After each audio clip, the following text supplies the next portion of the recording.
It is that time of year, my AKAPADers. It's horror season. It's October.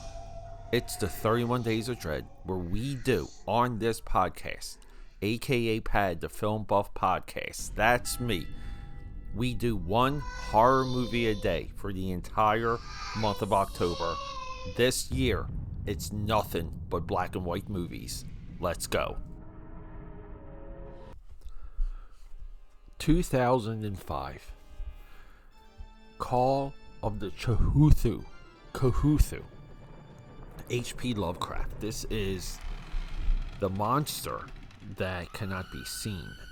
What we think we see is some sort of abstraction that the human mind conjures. We cannot imagine what this creature is, and our mind can't see it. Very similar idea for Stephen King's It, for Pennywise. That's a very H.P. Lovecraftian creature. Pennywise, like Call of the Cthulhu here, is an old god. I feel there's so much to unpack here, AKAPADers. I feel H.P. Lovecraft cannot be mainstream. Just describing what Cthulhu is and some of the story elements around it. It deals with the occult. I would say True Detective Season 1 with the Yellow God, or the King in Yellow, the Yellow King, touches on the occult side of what would summon a creature like this. But in 2005, we get this. It's so interesting. If we were to unpack all the attempts to do this story, we would start here. Andrew Lehman, Sean Branney. That's his screenwriter. Both of these guys, writers, producers, they put this thing together. As far as I know, this was a crowd-funded feature, 47 minutes long. It's a silent movie. It's a modern-day silent film. Has a little bit of a filter running through it, but has grain running. Right, so it looks a little bit old. The music is modern-day, and it's great because it pumps up what we see on screen, but we have title cards so we can read and know what's happening. And the plot is really, there's a little bit of investigation. There's a cult that's discovered, and then people go to see they go to see this creature. They're summoned to it, and when they see it, their minds melt.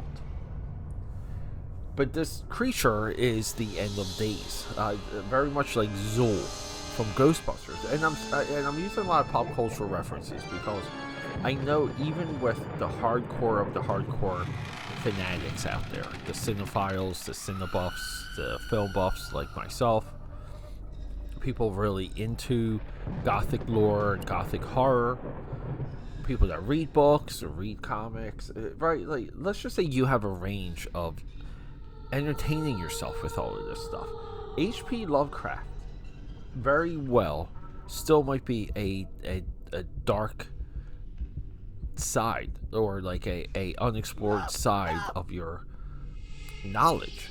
A lot of people just don't know the lore of H.P. Lovecraft. They don't know why it's hard to film and get art to screen, or why it's important.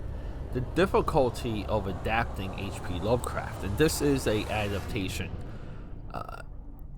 It's on point.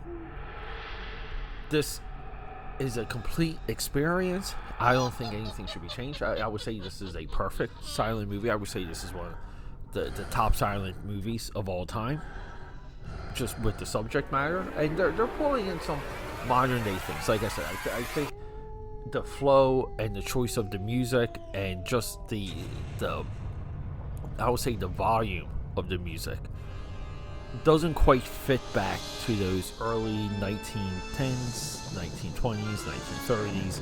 Doesn't fit so well with that period. The way it's shot and some of the filtered effects put on throughout doesn't quite fit either. But we have to judge it for what it is. This is somewhat of a it's really hard to pinpoint, but it's a produced relic that is meant to be watched with the films we were discussing earlier. Hunchback of Notre Dame, Dr. Jekyll, Mr. Hyde, Phantom of the Opera, and you can put in Call of the Cthulhu. And I think they would just flow together. I think with a little bit of the naked eye, general audience type stuff, you could be watching silent films, and let's just say the audience has a little bit of a knack for it. They're disciplined with watching films like this. You could slip this one in, and people would, take it for face value. They'll be like, "Oh my god, I didn't know that they made this in the 30s. This is wild."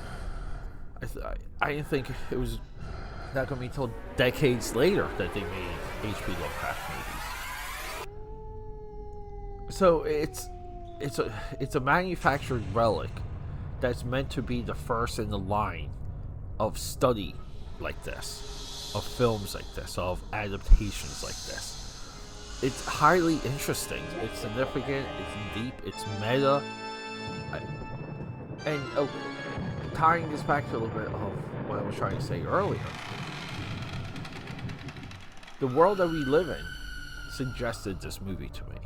Because I was watching what I was earlier, Phantom of the Opera, Lon Chaney, one of the greatest makeup feats of all time, maybe the first great makeup feat. I keep saying feat. So the algorithm sees I'm into this stuff. I'm watching it. I've maybe done a couple searches, and it suggests this. And I get into it, and I start watching it, and I don't really know. So I had to look it up, and I had to see that this was a crowdfunded movie, that it's made in 2005, that it's also a little bit depressing because the individuals who made this movie, I don't believe, went off to do much more. Meaning, like, they didn't continue their film careers. I believe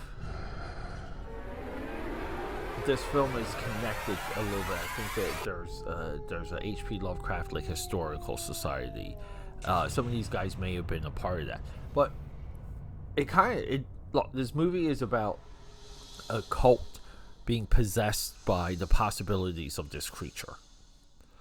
And in a way, H.P. Lovecraft has a cult that kind of does the same thing that's depicted in this movie, and even depicted in True Detective Season 1. This is a great flick, guys. It really is. It's a hell of an experience. I cannot recommend it enough. And I do want to say this.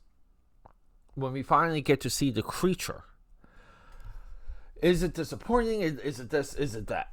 I don't really know. For me, the creature looked as I would expect it. It moved as I was expected. I was curious on how it was shot, or like how they would finish it in post-production. But there is a moment where the creature's called. Someone like falls into the pit. They commit suicide right before the creature emerges from this portal. And we don't see portal. It's just we have these monolithic stones, and in the center of it is this dark hole. But someone falls into it. The creature is summoned. The creature is emerging. And we see the reaction of a lot of these sailors. And again, like, their minds are just, they cannot handle what they're seeing. But then we, like, it's a slow revelation when we get to see the creature, and you're gripping the pillow, you're gripping your seat. That's a controlled experience, and that is not anything I would expect from a silent movie. That's one of the reasons, like, that very scene alone and that effect on the viewer and the audience alone elevates this to another status. What a wonderful time. You can crowdfund a silent movie in 2005. I know it's 2025, but I think it's fantastic, guys. Go check out this movie. I believe it's available right now on Tubi and maybe also on YouTube. Just search Call of the Cthulhu. We'll take it from there. I love you guys. Rock and roll. Okay, that's a wrap.